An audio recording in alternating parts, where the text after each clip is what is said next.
We're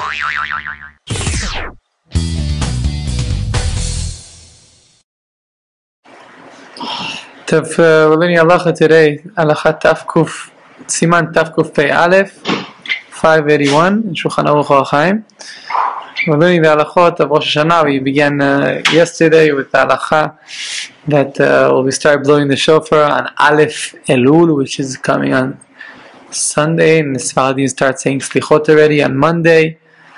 And we also mentioned that Ashkenazim will start saying slichot. This year we have 7 days of slichot, which will begin on the Sunday, which is a week before Erev Rosh Hashanah. So we're going to have the whole week of before Rosh Hashanah, plus the Sunday, which is on Erev Rosh Hashanah, which we're going to be saying slichot. We also mentioned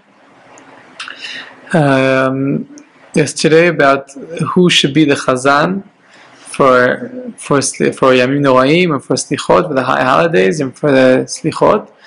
Yeah. We said that you should be over 30, you should be married, you should have children, you should have a long beard, and you should sing nicely and everything. And we say the higher than all of that is peace. Meaning, people want him to be there, up there. Because if people don't want him to be there, not good. Or if one person wants, they don't want to cause the whole machlekes, it's better not to force anyone to be. And to that point, dafka him, not someone else. Yeah. By the way, if someone is halacha, there's halacha that if someone is kavua, he's set for years already, he's a chazan, it's asur, it's prohibited to remove him and bring someone else instead of him, unless he's on a contract. A contract, to call it, right? If he's on a year contract, oh, this year we want to do this. It doesn't say about next year anything. So fine. But if he's someone that everyone knows for 20 years, is in the same shoe, the Gabbais can't just come and say, we're sorry my friend, leave, we want someone else to be. So he has his position. In the halachas, even if he became sick one year and then the next year he becomes well, also even then, they only for the year that he couldn't be there, someone else can be. But the next year when he's well, he has to come back and be. It's a big thing. Yeah, so that's what we learned the other day. We add a little bit more. So, fine.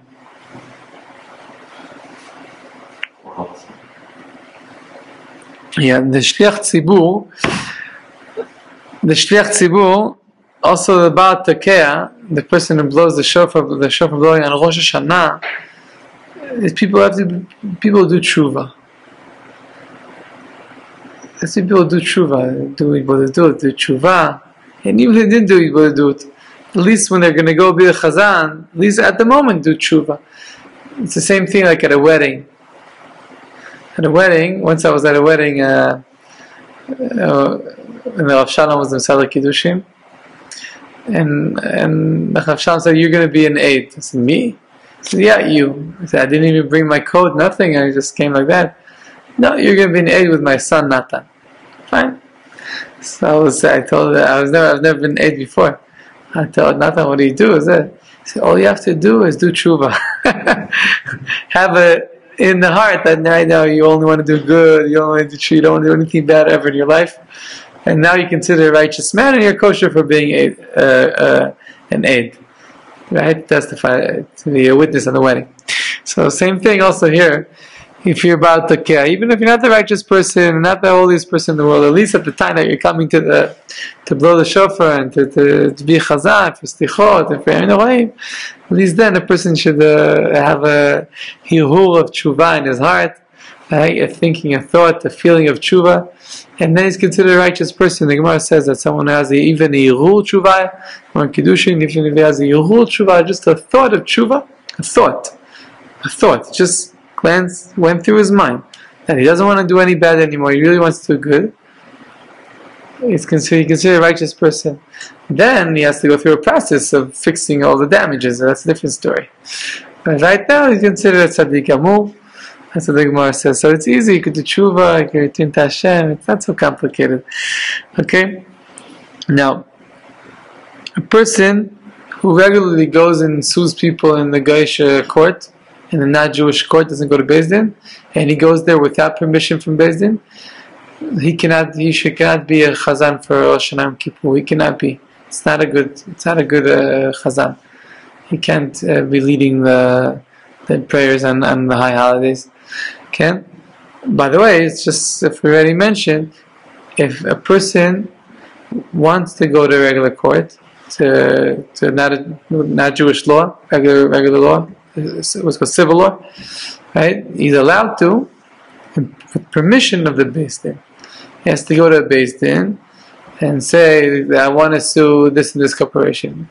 They're not going to come to Beis Din. Am I allowed to go to that? And the Beis Din will tell him, sure, we got permission. You got permission, you're allowed to go.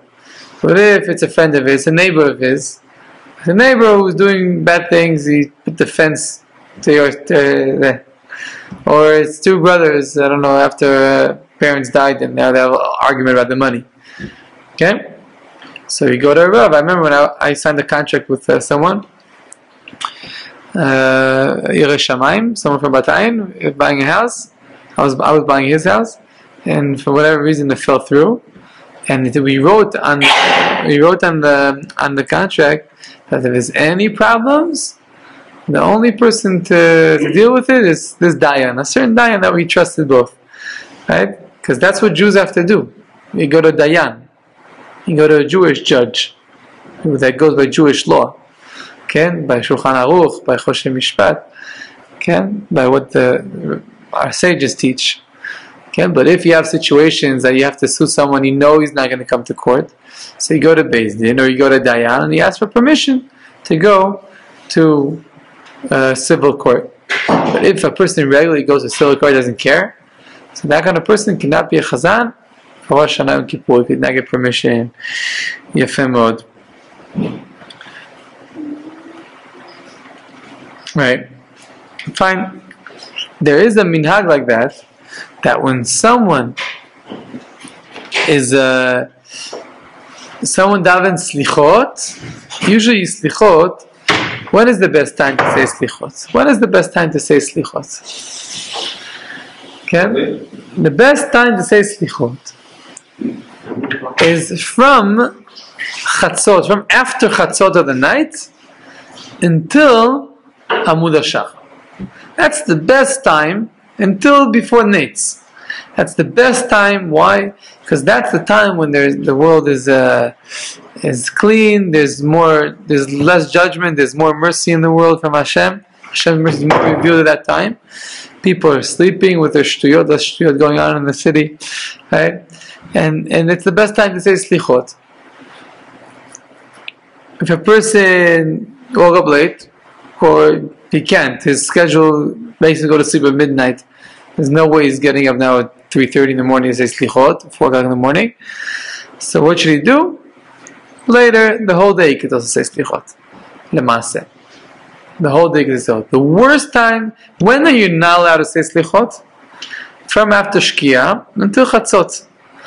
But if people see that it's either they say it right before Chatzot or they don't say it at all, so there are those which are permit to say it before Chatzot, close to Chatzot, within the hour that's before Chatzot, before midnight. Midnight doesn't mean 12 o'clock at night. Rather, midnight means you take the night and you divide it to half. The hours of darkness from the Tzet HaKochavim until the Amud HaShachar. You take those hours, those whole night, you break them in half. In the middle part, according to most Shitas, then, and according to the Magen Avraham, the Rabbi Nachman, it says to go by. So the Chatzot is at 6 hours after Tzedek Kochavim. That's halachot. So that'll be halacha for today, B'ezrat Hashem.